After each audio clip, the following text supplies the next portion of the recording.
안녕하세요. 스튜디오 엄나잇입니다. 오늘은 1700년 동안 숨겨진 절대 기도의 비밀이라는 책을 가지고 왔어요. 지은이는 그렉 브레이든이고요. 황소연 씨가 옮겼습니다. 당신의 느낌이 당신의 기도다. 뉴욕타임즈 베스트셀러 작가가 밝혀낸 과학적 명상과 치유의 비밀이 이 책에 담겨 있습니다. 인생의 상처를 어떻게 극복할 수 있을까? 이 책은 혼돈과 두려움으로 가득한 세상에서 위로받고 싶은 사람들을 위해 쓰였다. 인생의 험난한 파도에 시달리다가 상처받은 영혼들이여, 아름다움과 축복과 잃어버린 기도에서 피난처를 찾으라. 오묘한 지혜를 찾으라. 이 책이 어두운 밤길을 걸어가고 있는 당신에게 반짝이는 희망의 빛이 되고 내일을 살아가는 힘이 되기를 라고 저자가 썼습니다. 그렉 브레이든, 뉴욕타임즈 선정 베스트셀러 작가인 저자는요. 시스코 시스템즈사에서 컴퓨터 시스템 수석 디자이너, 컴퓨터 지질학자, 기술 운용 매니저로 일을 했습니다. 그는 마음속 깊은 열망, 내면의 힘이 현실화되는 과정을 과학적 방법으로 탐구한 선도적 권위자입니다. 그렉은 시대를 초월해 의식 변화를 일으키는 명상의 힘, 기도의 비밀을 밝혀내고자 티베트 고산지대의 마을과 외딴 수도원, 그리고 고대의 사원들과 사라진 문서들을 20년 넘게 연구해 왔습니다. 그 결과물로 2004년 패러다임을 뒤흔든 신성한 코드를 출간해서 모든 생명체의 DNA에 숨겨진 고대의 메시지를 해독해 보였습니다. 또한 초기 기독교 교회가 성경을 편집하는 과정에서 사장시킨 잃어버린 기도의 방식을 찾아냈습니다. 그가 찾아낸 기도의 비밀은 외적으로 표현하거나 소리내어 말하지 않고도 우주 만물을 잇는 절대자의 힘에 직접 접근해 소통하는 방식입니다. 책은 5가지의 챕터로 되어 있는데요. 오늘은 느낌의 기도로 직접 소통하라에서 조금 나누고자 합니다. 첫 번째 비밀, 느낌의 기도로 직접 소통하라. 상상을 초월하는 아름다움과 상상을 초월하는 공포감을 일으키는 원동력이 우리 안에 둥지를 틀고 있다. 그리고 그것은 우리의 명령에 복종한다. 시에나의 성 카트리나가 한 말인데요. 저 너머에 뭔가가 있다. 인식이 가능한 일상의 경계를 넘어선 그곳에 어떤 실제가, 어떤 힘이 있다. 그것은 신비로우며 우리에게 위안을 준다. 이제 그것에 대해서 이야기해보자. 우리는 그것을 느낀다. 그것이 정확하게 무엇인지 알지 못하면서 그것을 믿으며 그것에게 기도한다. 그것은 창조의 그물, 성령, 여러 가지 이름으로 불리지만 고대의 전통은 그것이 실제로 존재한다는 것을 이미 알고 있었다. 그리고 삶에 적용하는 방법 역시 알고 있었다. 고대인들은 후손들을 위해 당대의 언어로 상세한 지침을 남겼는데 어떻게 하면 눈에 보이지 않는 이 힘을 이용해서 우리의 몸과 관계를 치유하고 세상에 평화를 가져올 수 있는지 설명했다. 오늘날 몸의 치유, 관계의 개선, 세계 평화라는 이 3가지 염원은 우리의 잃어버린 기도로 수렴된다. 하지만 우리가 지금까지 해온 일반적인 기도와 달리 이 기도는 말을 전혀 사용하지 않는다. 인간의 감정이라는 침묵의 언어에 기반하고 있기 때문이다. 단지 기도가 이미 응답을 받은 것처럼 감사하는 마음을 갖도록 이끌 뿐이다. 고대인들은 감사하는 마음가짐의 느낌을 통해서 창조의 힘, 즉 신의 정신과 직접 소통한다고 믿었다. 현대 과학은 20세기에 들어서 신의 정신이 모든 형태의 에너지와 구별되는 에너지장이라는 사실을 발견했던 것 같다. 에너지장은 항상 모든 곳에 존재하며 태초부터 지금까지 존재해왔다. 양자 물리학의 아버지라 인정받는 막스 프랑크는 에너지장의 존재는 거대한 지성이 물질의 세계를 좌지우지하고 있음을 암시한다며 다음과 같이 말했다. 이 힘 뒤에는 의식과 지성을 가진 정신이 존재한다고 봐야 한다. 따라서 그는 이 정신이 바로 모든 물질을 잇는 매트릭스라고 결론을 내렸다. 현대과학은 그것을 단일장이라고 부르면서 프랑크가 말한 매트릭스의 지성이 실제로 존재한다는 사실을 발견했다. 고대인들이 암시했던 것처럼 에너지장은 인간의 감성에 응답한다. 우리가 그것을 어떻게 부르든, 과학과 종교가 그것을 어떻게 규정하든 저 너머에는 분명히 뭔가가 있다. 어떤 힘이, 에너지장이, 어떤 존재가 끊임없이 우리를 결속시키고 절대자에게 연결시키는 거대한 자석처럼 있다. 이 힘이 존재한다는 사실을 알고 있는 이상 우리는 이것이 우리의 삶에 커다란 의미가 되고 유용하다는 점을 인정해야 한다. 그러므로 그것과 소통을 할 수 있다는 생각은 지극히 당연하다. 궁극적으로는 마음속 깊은 곳에 생긴 쓰라린 상처를 치유하고 국가 간의 평화를 이끌어내는 그 힘이 인류의 생존을 좌우하는 열쇠임을 깨달아야 한다. 2000년에 전 세계적으로 실시한 인구조사는 유사일에 가장 정확한 인구조사라고 인정받고 있다. 전 세계에 분포한 가족들을 대상으로 진행된 이 연구에서 매우 흥미로운 통계 자료가 나왔다. 그 중에서 가장 주목할 만한 내용은 우리는 어떤 목적에 따라 존재하며 혼자가 아니라는 생각에 전 세계인이 공감하고 있다는 점이었다. 세계 인구의 95% 이상이 절대자의 존재를 믿고 있었으며 그 중에서 반수 이상은 그 힘을 신이라고 불렀다. 그렇다면 이제 문제는 저 너머에 무언가가 존재하느냐 아니하느냐가 아니라 그 무언가가 반수 이상이 그 힘을 신이라고 불렀던 그 존재가 우리의 삶에 어떤 의미가 있느냐는 것이다. 우리들 대다수가 믿는 절대자에게 어떻게 말을 걸 수 있을까? 해답은 수천 년 전에 고대인들이 자연의 비밀을 설명한 내용에서 찾을 수 있다. 다들 예상하겠지만 인간과 신을 연결시키는 언어는 누구나 겪는 아주 평범한 경험 안에서 찾을 수 있다. 그것은 바로 느낌과 감정의 경험이다. 4세기 그리스도교의 성경이 일반에 널리 퍼진 이후로 대중에게서 잊혀진 이 특별한 기도의 방식은 마음속에 일어나는 특별한 느낌의 감정에 초점을 맞추면 얼마든지 가능하다. 감정을 기도의 언어로 이용할 때 중요한 것은 기도가 어떻게 작동하는지 그 원리를 이해하는 데 있다. 오늘날 속세의 손길이 잘 닿지 않는 지구상에서 가장 외딴 곳에 있는 사원들의 경우를 보면 우리들 중 95%의 사람들이 실제로 있다고 믿는 존재와 소통하는 원형 그대로의 사례가 발견된다.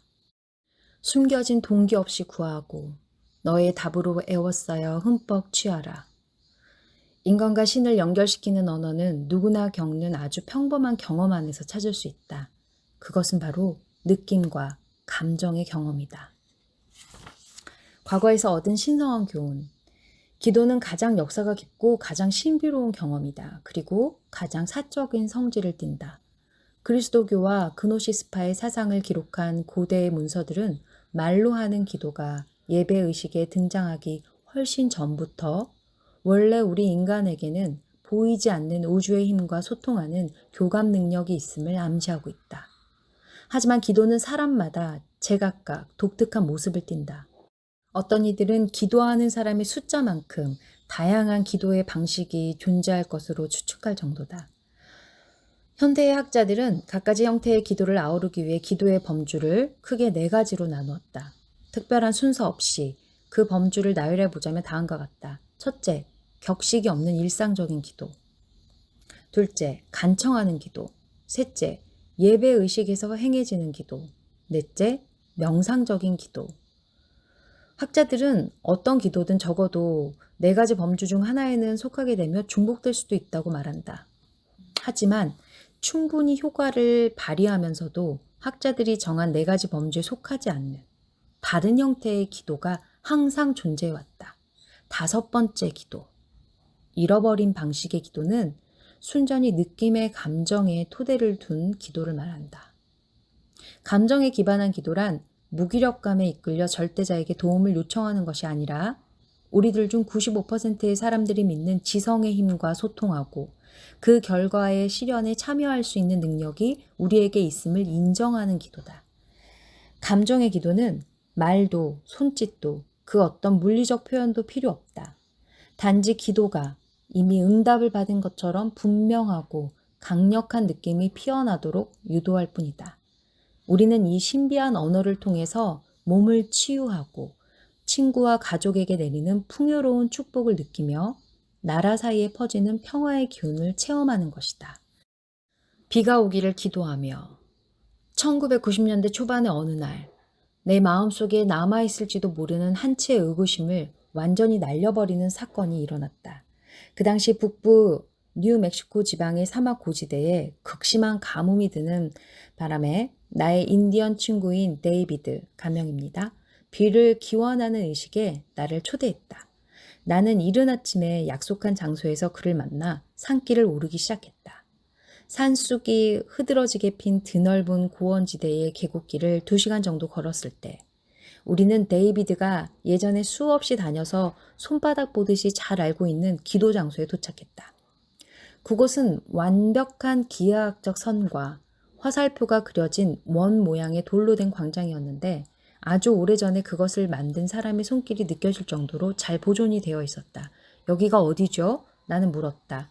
여기에 오려고 오늘 아침부터 길을 떠난 겁니다. 데이비드는 그렇게 대답하며 웃었다. 여기 돌로 된 원은 치료의 바퀴입니다. 우리 부족들이 기억하는 한 이곳은 여기에 있었습니다. 바퀴 자체에는 아무런 힘이 없습니다. 단지 기도자가 기도를 집중할 수 있도록 분위기를 조성하는 역할을 할 뿐입니다. 인간과 이 세상의 힘 사이를 연결시키는 지도라고 생각해도 됩니다. 데이비드는 내가 무엇을 물어볼지 눈치채고는 자기가 어린아이였을 때 지도의 언어를 배운 사연을 들려주었다. 오늘 나는 고대의 길을 따라 다른 세상으로 갈 것입니다. 다른 세상에 도착하면 내가 여기에 오면 하려고 마음먹은 일을 할 생각입니다. 오늘 우리는 비에 대해 기도를 올릴 것입니다. 나는 할 말이 떠오르지 않았다. 데이빗이 가만히 신발을 벗고 맨발로 원 안으로 들어가서 사방의 모든 조상님들께 경의를 표하는 모습을 조심스럽게 지켜볼 수밖에 없었다. 그는 천천히 양손을 머리 앞으로 올려 기도하는 손짓을 취하고 눈을 감고는 꼼짝도 하지 않았다. 한낮에 사막을 내리쬐는 태양의 열기에도 아랑곳하지 않고 그의 호흡은 느려졌다. 그가 숨을 쉬는지조차 판별하기 어려울 정도였다. 몇 분이 흐르고 나서 마침내 그는 크게 숨을 들이키고는 눈을 뜨고 나를 보며 말했다. 갑시다. 여기서 할 일은 다 했어요. 춤을 추거나 하다못해 주문이라도 외 것으로 기대했던 나는 그가 하도 빨리 기도를 시작했다가 끝내는 바람에 깜짝 놀라서 물었다. 벌써 끝났어요? 나는 당신이 비를 내려달라고 기도할 줄 알았는데요. 데이비드는 이런 종류의 기도를 이해하는데 결정적인 단서가 될 만한 대답을 했다. 그는 신발끈을 묶으려고 땅바닥에 앉아서 나를 올려다보고 빙그레 웃는 얼굴로 대답했다. 아니요. 나는 비에 대해 기도하겠다고 말했어요. 만약 내가 비를 내려달라고 요구하는 기도를 했다면 그런 일은 절대로 일어나지 않을 겁니다. 데이비드는 그날 자기가 무슨 뜻으로 그런 말을 했는지를 나중에 설명해 주었다. 그는 어렸을 때 마을 노인들에게서 기도의 비법을 전해 듣게 된 경위부터 설명하기 시작했다. 어떤 일이 일어나게 해달라고 간청하게 되면 우리가 소유하지 못한 것에 힘의 주도권을 넘겨주는 것이 문제라고 그는 말했다. 치유를 요구하는 기도는 질병에게 힘을 넘겨준다. 비를 요구하는 기도는 가뭄에게 힘을 넘겨준다는 것이다. 이런저런 것들을 달라고 매달리면 변화시키려는 것들에게 힘을 더 실어주게 됩니다. 그가 말했다. 나는 가끔씩 데이비드의 말을 곰곰이 떠올리면서 오늘날 우리의 삶에서 그것이 의미하는 게 무엇인지를 생각해 본다. 예를 들어 우리를 전쟁으로 몰아넣은 사람들을 향해 분노의 불꽃을 활활 태우면서 세계 평화를 달라고 기도할 경우 뜻하지 않게 평화와는 정반대 방향으로 폭주할 수 있다. 전 세계 인구의 절반이 무장 분쟁에 얽혀있는 현실에서 수백만 명이 날마다 평화를 달라고 선의의 기도를 올린다면, 그래서 미약한 관점의 변화가 일어난다면 효과가 있지 않을까 하는 생각을 종종 하게 한다. 나는 데이비드를 마주보며 물었다. 비를 내려달라고 기도하지 않았다면 무엇을 했나요? 그가 대답했다. 간단해요. 비가 주는 느낌을 상상하기 시작했어요. 그러자 내 몸에 닿는 빗방울의 느낌이 느껴졌죠. 비가 쏟아질 때 진흙투성이가 된 우리 마을의 광장에 맨발로 서 있을 때의 기분을 느꼈어요. 그리고 마을의 흙집 벽에서 나는 비의 냄새를 맡았고 비를 맞으며 가슴 높이까지 자란 옥수수밭 사이를 헤집고 돌아다닐 때의 기분을 만끽했지요. 데이빗의 설명은 완벽하게 이치에 들어맞았다. 그는 모든 감각을 열어 젖히고 있었다. 우리와 세상을 연결하는 후각과 시각, 미각, 촉각뿐 아니라 인간과 인간이 아닌 생물체를 구분짓는 생각과 느낌과 감정까지 동원한 것이다. 그는 그 강력한 고대의 언어를 이용해서 자연과 소통하고 있었다. 이치에 들어맞는 그의 설명에 나는 가슴으로도 또 논리를 따지는 머리로도 모두 만족할 수 있었다. 데이비드는 그리스도교의 아멘처럼 감사하는 마음이 어떻게 기도를 완성하는지에 대해 설명했다. 하지만 그는 자기가 창조한 것에 대해 감사하기보다는 창조 활동에 참여하는 기회를 얻었음에 고마움을 느낀다고 말했다. 감사하는 마음은 모든 가능성에 경의를 표하고 우리가 선택한 것들을 이 세상으로 불러오게 됩니다. 감사하는 마음이 우리의 몸에 생명 친화적인 화학 물질인 호르몬을 방출해서 면역 체계를 강화한다는 사실이 연구를 통해 밝혀졌다. 이때 일어나는 화학적 변화가 모든 창조물을 연결하는 것으로 보이는 신비한 물질을 통해서 우리 몸 바깥으로 양자 효과를 일으킨다. 데이비드는 오래전부터 전해 내려오는 부족의 전통 속에서 우리들이 잃어버린 기도를 공유하고 있었다. 아직 시도하지 않았다면 이 기도를 해보라고 권하고 싶다. 당신의 인생에서 일어나기를 바라는 것을 생각하라. 무엇이든 좋다. 자기 자신이나 다른 사람의 병을 치유하는 것일 수도 있고, 가족이 성공하는 것일 수도 있고, 인생의 동반자를 찾는 것일 수도 있다. 무엇이 되었든 그것이 이루어지기를 바라지 말고 이미 일어난 것처럼 느껴야 한다. 심호흡을 하면서 기도가 이루어졌을 때의 그 충만감을 구체적으로 모든 면에서 느껴라. 자, 이제는 기도가 응답을 받고 나서 달라진 당신의 인생에 대해 감사하는 마음을 느껴보자. 도움을 요청하면서 느끼는 간절함과 열망이 아니라 감사하는 마음에서 비롯되는 편안함과 해방감을 맛보는 것이다. 간절함과 편안함 사이의 미묘한 차이는 간청하는 것과 받는 것을 구분하는 힘이다. 네, 여러분 어떠셨나요? 많은 도움이 되셨나요? 다음 시간에 또 좋은 책 가지고 여러분 찾아뵙겠습니다. 지금까지 함께 해주셔서 감사합니다. 스튜디오 엄나잇입니다.